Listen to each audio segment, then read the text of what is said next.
Well, hello everyone. I just have the privilege today of speaking to a sweet former client of mine that's contacted me about how this program has changed her life, and I wanted her to share a little bit about what's happened with her. So, Michelle, welcome. Hello. Hello, everyone. Hello. It's great to have you. So, I know that you had been diagnosed with dyslexia at some Mhm. point, and can you tell me a little bit about what happened before that diagnosis and just kind of how life was? Yes, so my my reading my reading issues started in about sixth grade when I noticed in class. I still remember now in sixth grade when the teacher would call on me, and I dreaded it because I knew I couldn't sound out the words. I knew I stuck out very much because I had to have the teacher help me with big words and at the same time trying to comprehend it while reading it was very, very difficult. My parents noticed it and said, okay, we need to take you out of public school and we need to do something about this. So they thought it was just a one-on-one attention need. Mm, So they homeschooled me for about a year, which seemed to help at the time. Um, However, seventh and eighth grade, we didn't see as much of the problems because I went to a smaller school after that. But when I got into high school, the problems resurfaced. And what we didn't realize was that there was a deeper core issue to what was going on. So in about 10th grade, my parents got me tested and they found out I had a mild form of dyslexia. Um, mm, and that was explaining a lot of what was happening to me at school. My sure. like French, math, social studies, anything that did not have to do with reading, I was totally fine. In fact, I excelled at math. But when it got to the reading, it just was like just a huge bump in the road. Like things that should have taken me an hour to complete with great comprehensions was taking me 3 hours. I still remember like my social studies book trying to read that and I'd read it and like my mind was working on overload to try to just Mm, grasp, first of all, just to read the words, but all second of all to say, okay, what does that really mean? And then I have to go back and read it again and again and then be like, again okay, and I got again. it. And then I go down and then my brain would go, okay, got it. And that was very much frustrating. So it was in when I hit senior year of high school, my mom sat down and spoke with me and said, okay, you're not ready for college. We need to do something about this. But yeah, before then it was very frustrating. But and actually the interesting part is even though I struggled with reading, I excelled in foreign language too. It's interesting how the two kind of work together. But yeah, the reading, like I said, 3 or 4 hours when it should have taken me Mm. an hour. It was So very there's a couple of things here that I'm hearing, and a lot of times, really smart people like you, they figure out ways around it. So other people don't realize what's happening to you because you're smart enough to kind of get by and figure out what you can do to make it Mhm. happen up until a point. And then oftentimes you just hit the wall and your abilities to cope and compensate just run out and you're not able to um, do anything, much about it then. A lot of kids I see about fourth and sometimes third, fourth, fifth, and sixth grade, especially. I see kids that are really smart and their parents didn't realize something was going wrong because they did have that high ability to compensate. So it's just a credit to you that you were able to make it to 10th grade without a diagnosis. That's pretty impressive. Yeah, it was well, and it slowly surfaced for me too. But yeah, you're right. You do find ways to compensate. Like I remember in high school, people were like, Michelle, you're so smart. Michelle, you're so this. And I'm like, yeah, but you don't understand how much I struggle behind the scenes and how much work I put into it. Yeah. Yes. So now you're out of high school and the next step in life is coming, and you're not sure what to do to make a difference. So what happened then?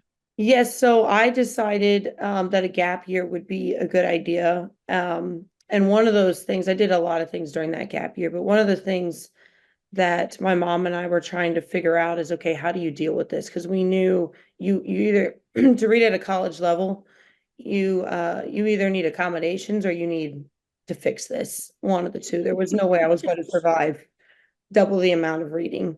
This is a true story. My mom sat down and the Holy Spirit told her what to Google. And the first thing that popped up was it was brain sprints, but at the time your guys' name was Little Giant Steps. And Yeah. she found you guys on Google.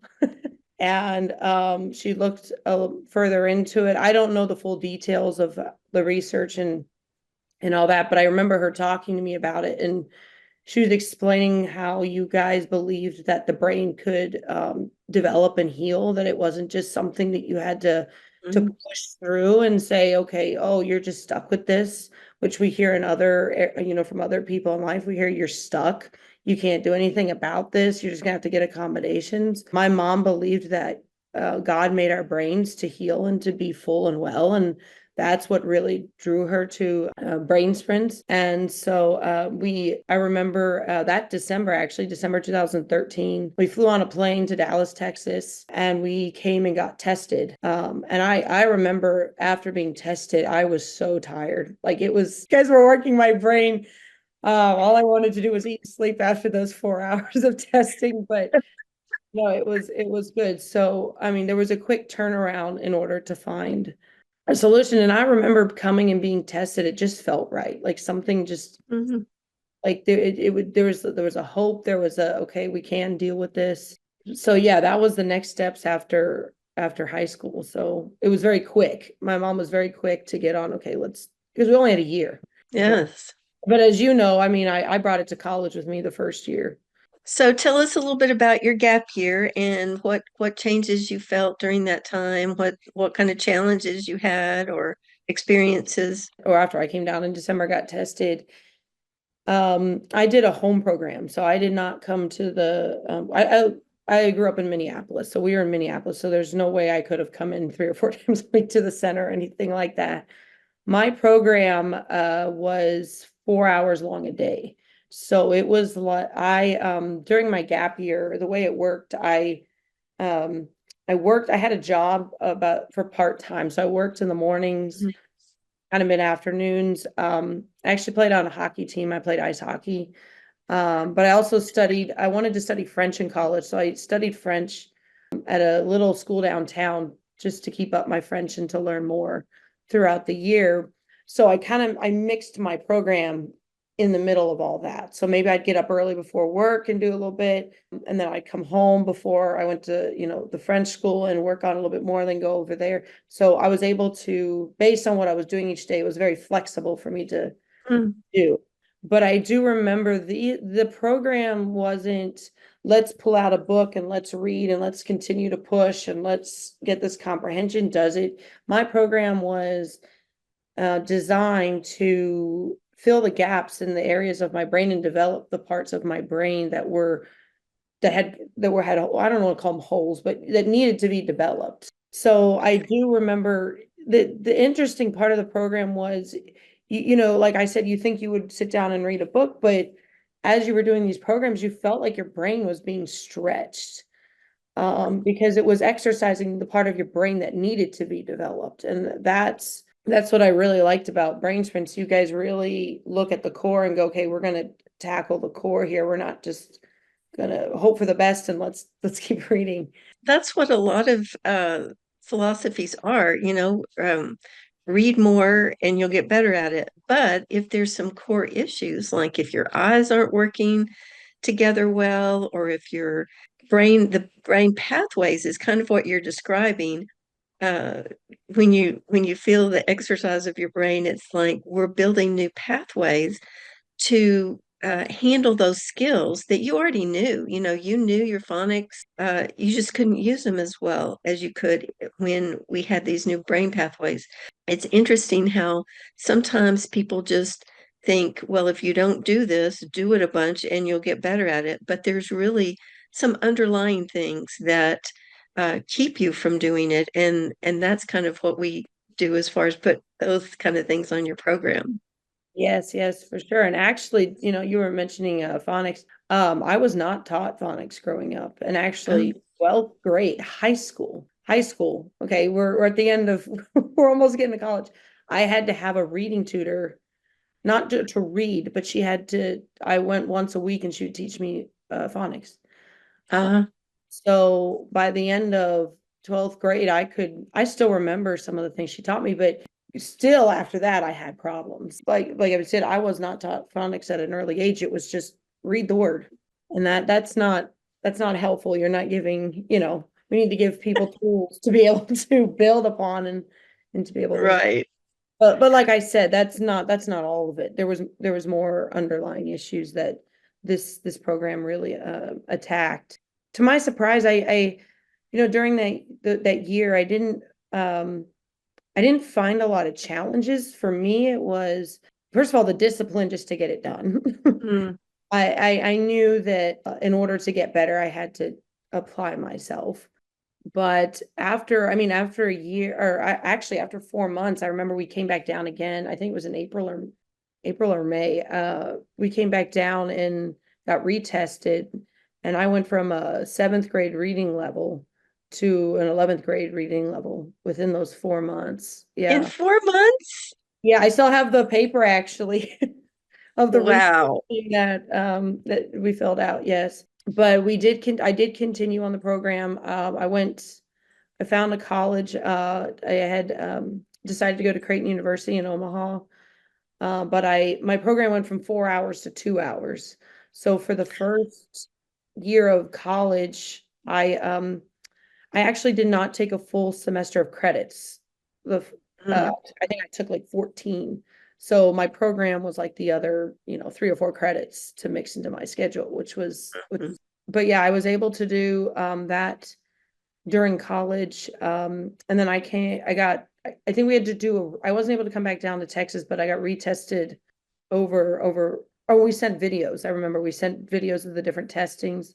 Actually, I can't remember if this was before or after the testing, but if you don't mind me saying this, my mom, actually, I was at college and I remember my mom called me and she's like, I really feel like God is saying that something is like switching in your brain, like there's something new going on. And I said, it's really interesting that you say that because I feel like I didn't really understand what I was sensing or seeing, but it was like both sides of my brain were working together. And what Mm. I failed to, realize over time, I'm not a scientist or brain expert, but there's a right side of your brain and a left side of your brain, and they're designed to work together. And I think Yes. what part of this program did was it taught both sides of my brain to work together, and that's where we saw improvement. But I think really the defining moment where I saw myself healed, I was reading some philosophy homework in college, and my roommate she took the same class, but it did a different time.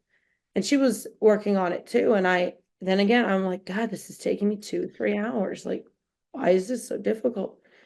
And I remember I told her, I said, how long is this taking you? And she's like 2 or 3 hours. This is really hard. Like, I don't understand what these philosophers are saying.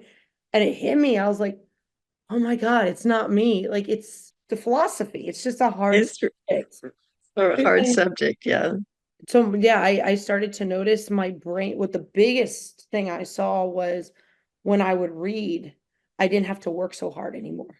My Mhm. brain was able to read and comprehend at the same time. And as I did it more and more and more, I got better at it. And getting over the hump of, my issues, it allowed my brain to develop and speed up and be able to read and comprehend. And I remember asking other students, like, how long did this take you? An hour. Oh, good. It took me 45 minutes. It took me an hour. So I started to see myself in line with people who didn't have issues, and that was kind of my defining moment of I'm healed. Like I don't have these issues anymore. And I've had people say to me like, you're not really healed. Like dyslexia is forever thing. And I said, look, you don't understand what it was like before and what it was like now. Like if you were me and you saw this, you would know you were healed. And I tell people summer after college, I read 23 books. I remember back in like seventh or eighth grade, I loved to read. I loved it and I quit because I was like, this is too hard. Like I'd rather go play Mm, outside. I'd rather go out with my friends because I'm trying to enjoy this book and I my brain is working on overload and I can't get it. So when you read 23 books and you enjoy it, you don't have reading issues. right, right. Well, I'm glad you brought that up because so many people have this idea, and I think it's because that's been their experience. Certain professionals have seen these certain symptoms and they call it dyslexia, and they nothing different was done except the regular, the just the regular dyslexia tutoring kind of thing that is oftentimes 2 years long and very complicated. But if there's some issues that you're having that phonics is not going to jive with, it's not going to have a lot of impact for you. It's not going to be helpful. And, a lot of people don't realize because this has just been handed down for a long time. But the man, Samuel Orton, that created the label of dyslexia, said there's a lot of different things that these people have. They don't all have all of these issues, but a lot of them have a bunch of these issues. They have oftentimes balance issues, coordination issues. They have eye issues where their eyes aren't tracking or converging, and they have auditory processing issues. They have dominance issues where the information's not going to the right place in their brain.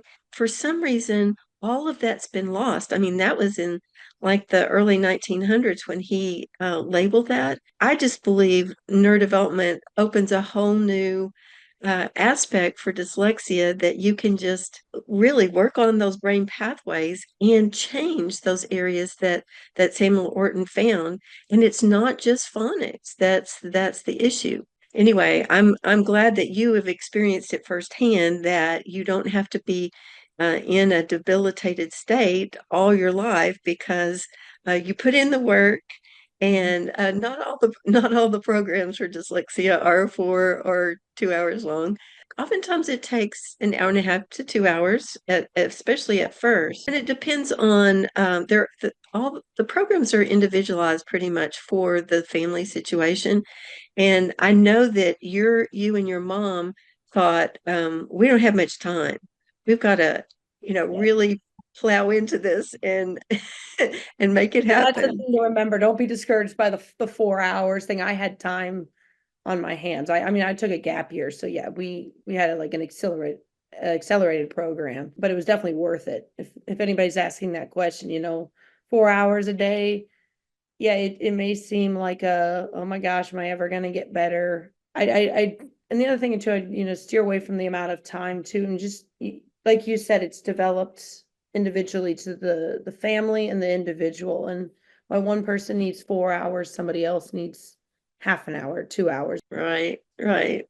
Well, and I think in your case, you were really wanting to make a huge difference in a short amount of time because, you had these college goals that you wanted to, pursue.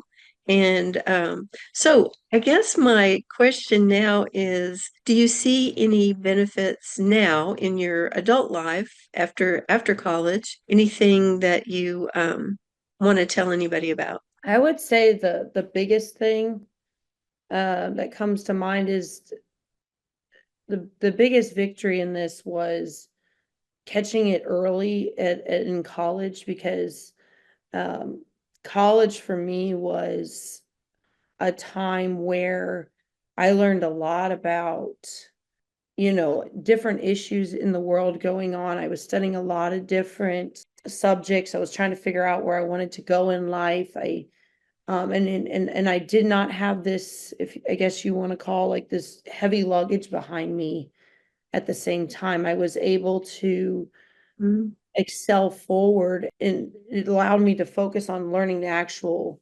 information and really dive into things. If I would have had this reading issue, I would have probably not have been interested in as much as I was in college. And college was a huge time of development for me. My college did a great job of giving us a grand world view, diving into a lot of critical thinking. And like I, kind of just said, if I would have had this reading issue, I probably would have turned away and been like, I can't do this. I don't want to do this. So I think sometimes, these issues that people see, we know they're big issues, but they're almost kind of the core of of drive. If we're healed in a certain Mhm. area, it allows us to go, okay, we want to invest in certain things and we want to get to know more. And I say that because coming out of college, it gets you excited for life when you don't have, Uh-huh.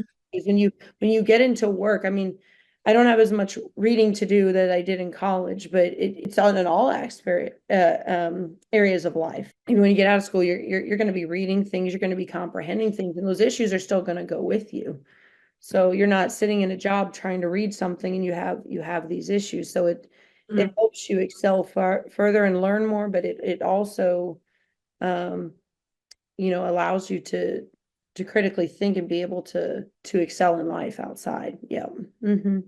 So that's kind of what I was thinking is as a neurodevelopmentalist, we give a lot of activities that help you expand your short-term memory, especially help your executive functioning, and it just helps you see the big picture better. So Hmm. when you can see the big picture, then you can really make good decisions. Hmm. I feel like so I'm very partial to neurodevelopment, obviously. I've been doing it for 30 years and it's I've just seen more and more people like yourself that uh, God has just opened the door for them in many areas because um, they have the diligence to do their program. So I just want to thank you for all of this. Is there anything you'd like to say to a teen maybe that is experiencing some challenges and they're looking into something like this for help? Yes. I mean, there's a lot of things I would like to say. I could be here for a very long time with my experience, but I'd say the biggest thing is two things. Number one, your story is not everybody else's story. Focus on you. Mhm, that's That leads good. to my second thing. You may be working on something and you keep hitting a roadblock and you keep hitting a roadblock and you keep hitting a roadblock. Don't quit. Yeah. Be patient with yourself, take a break, walk away, come back the next day, talk with people, talk with your parents, talk with a parent or an adult you trust. Just keep Mhm. working towards it, because if you keep doing that, a door will open. Um, and Mm, that's and good. I don't want people to be discouraged, because I've done it before. I've seen a block and I quit, and then someone comes into my life and goes, well, you didn't even, try again. So, and in those moments, people have pulled me up and I'm like, okay, all right, we're moving forward, but it's worth it. It's worth it. Hmm. When you finally reach that point, it's worth it. That time and effort you put in were worth it. It's not always a quick fix, and is what I'm trying to say. It takes time sometimes. Yeah, that's a really good point, Michelle, because we do live in a pretty instant world Mhm. and where everyone is wanting, the magic pill. They want the quick fix, kind of a drive-through world that we're in. That's a good But way to put it. some things are worth the effort, and some things, and working on your brain development is one of them. So thank you so much for sharing about your story. And I'm so excited that your future is really open to you now because your brain is working so much better and those blocks have been removed. And so I'm so happy for you. And I'm thankful that you found us and that you persisted. Yes. Well, thank you, and thank you for having me. And Thank you for everything. Brain sprints changed my life. Yep. It's our pleasure and our privilege. Thank you so much for being with us. Thank We'll you, see Jen. you